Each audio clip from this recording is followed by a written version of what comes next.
بسم اللہ الرحمن الرحیم۔ آج کا ہمارا سبق ہے خاصیات ابواب، پہلا سبق ہے، اور خاصیات جو ہے یہ جمع خاصیت کی ہیں، لغت میں خاص ہونے والا ہونا، اور صرف کی اصطلاح میں لفظ کے اصل لغوی معنی سے وہ زائد معنی جو اس لفظ کے کسی خاص باب سے ہونے کی وجہ سے اس لفظ میں پیدا ہوئی ہو۔ مثلا لفظ خرجہ، لفظ خرجہ کا معنی ہے خراجہ، اس کا معنی ہے نکلنا۔ خرج زید، زید نکلا۔ ابھی اگر اس کو ہم باب افعال میں لا جائے تو اس کا معنی ہوگا اخرج زید، زید نے نکالا، عامرا، عامر کو، زید نے عامر کو نکالا۔ تو پہلے نکلنا معنی تھا، ابھی نکالنا معنی ہو گیا، یعنی اس میں تعدیت کا معنی آ گیا، تعدیت کا معنی اس میں آ گیا۔ تو اس وجہ سے اس زائد معنی کو اس باب کی خاصیت کہتے ہیں، اس باب کی خاصیت کہتے ہیں۔ اور باب افعال مثلا خرجہ کو ہم نے اخرج کیا تو تعدیت کا معنی آ گیا۔ تو صرف باب افعال کا صرف ایک خاصیت نہیں ہے بلکہ اس کی بہت ساری خاصیات ہیں۔ مثلا اگر کوئی کہے کہ الحم زید، اور یہ ہے الحمت زیدن، الحم زید، الحمت زیدن، دونوں میں ماخذ کیا ہے؟ لحم ہے، لحم۔ ابھی یہاں پر اس کا معنی یہ ہے کہ زید جو ہے یہ گوشت والا ہوا، یعنی بھربا ہو گیا۔ اور اس کا معنی ہے کہ الحمت زیدن، کہ میں نے اس کو گوشت کھلایا، میں نے اس کو گوشت کھلایا۔ صرف یہ نہیں ہے کہ باب اخرجہ میں لے گیا تو تعدیت کا معنی گیا۔ اب یہاں پر ماخذ والا ہونا، یہاں پر ہے ماخذ کو آپ نے کھلانے کے لیے دیا۔ یہاں پر ہے کہ اسقط زید، اسقط، اقسط، اقسط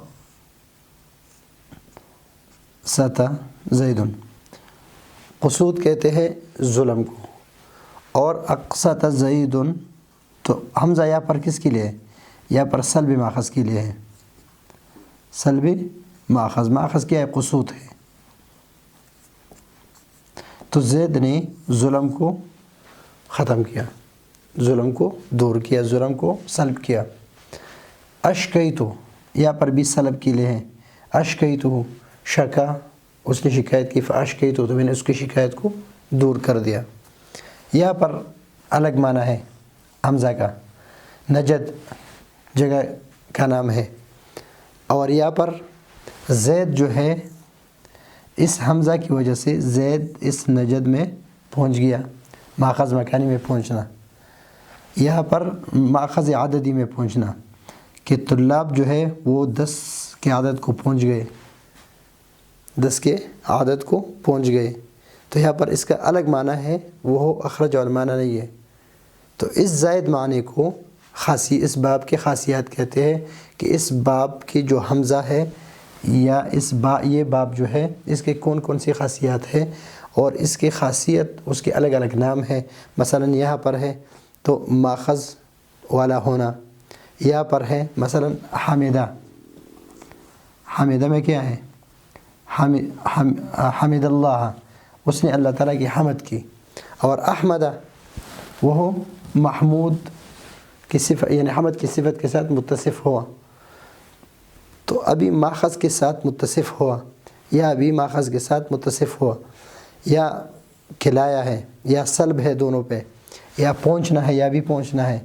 یہاں پر مبالغہ ہے دونوں میں، کہ اتمر النخل، نخل، اتمر النخل، یعنی کھجور کا زیادہ، یعنی کھجور کی جو درخت ہے وہ زیادہ کھجور والا ہو گیا۔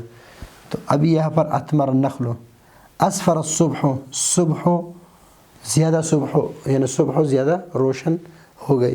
تو اب یہاں پر اسفرا اس میں بھی مبالغہ ہے لیکن فی الکیف ہے یا فی الکم ہے.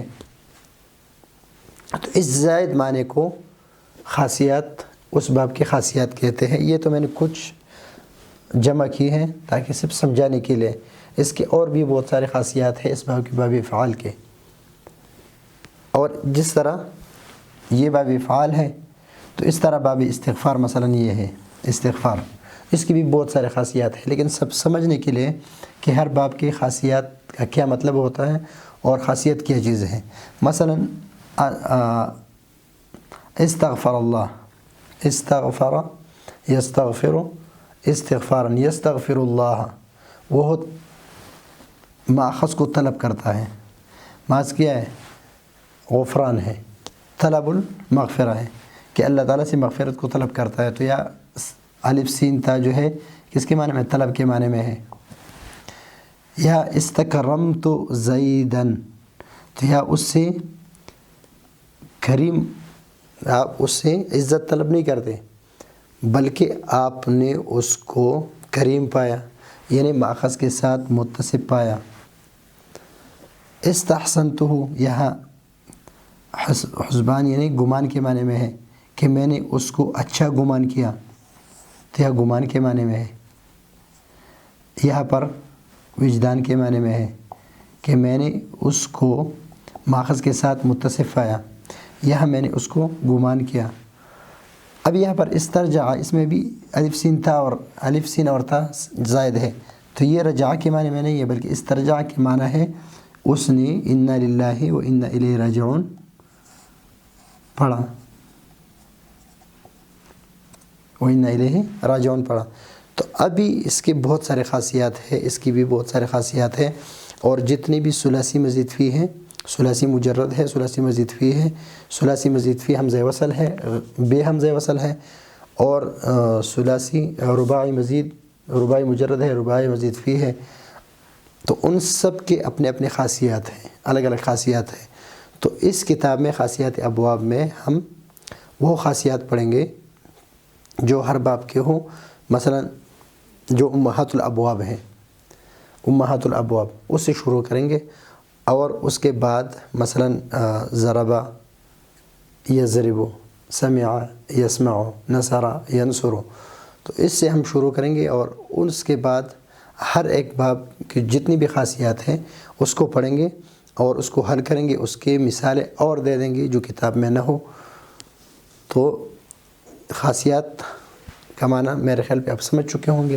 تو خاصیت جو ہے یہ اصل میں ہے یہ خاصن کے ساتھ یا مشددہ اور تا یہ لگاتے ہیں معنی مصدری پیدا کرنے کے لیے. خاصیتن، خاصیہ.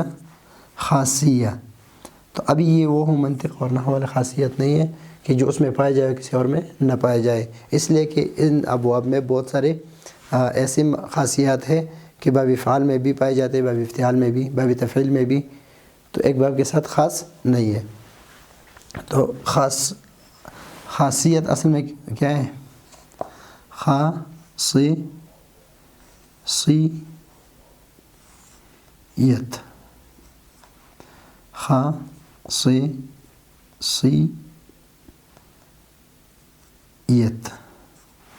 خاصیتن.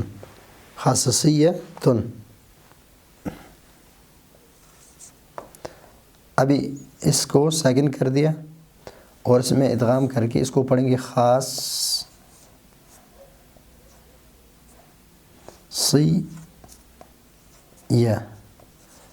لیکن ہم اس کو اردو میں کیا پڑھتے ہیں؟ خاصیت، خاصیت پڑھتے ہیں، خاصیت نہیں پڑھتے.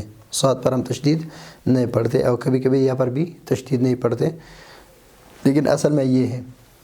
تو یہ ہے سبق کہ خاصیت جمع خاصیت کے خود نکلا، اخرجہ نکالا. نکالنے میں اصل معنی لغوی نکلنا بھی موجود ہے، البتہ ایک زائد مفہوم یعنی اس میں دوسرے کو نکالنا بھی پایا جاتا ہے جو اصل معنی کے علاوہ ہے. وہ تو اصل معنی کیا ہے؟ نکلنا. اور دوسرے کو نکالنا، یہ معنی زائد آ گیا اس میں۔ تو اصل معنی کے علاوہ ایک زائد معنی ہے جو اس لفظ کے باب افعال میں آنے کی وجہ سے پیدا ہوئے ہے، اسی کو تعدیہ کہتے ہیں۔ تعدیہ عربی میں اور اردو میں ہم اکثر تعدیت کہتے ہیں، تعدیت، اور یہی باب کی خاصیت کہلاتی ہے، اور اسی کو باب کی خاصیت کہتے ہیں کہ جو اصل معنی سے زائد معنی دے اس کو اس باب کی خاصیت کہتے ہیں۔ تو یہ ہے خاصیت ابواب کا پہلا سبق، انشاءاللہ اس کو تفصیل سے پڑھیں گے، اور جہاں سے بھی جتنی بھی مثالیں ملیں ہم انشاءاللہ اس کو حل کرنے کی کوشش کریں گے۔ اگلے سبق کے لیے اجازت چاہتے ہیں۔ اللہ حافظ۔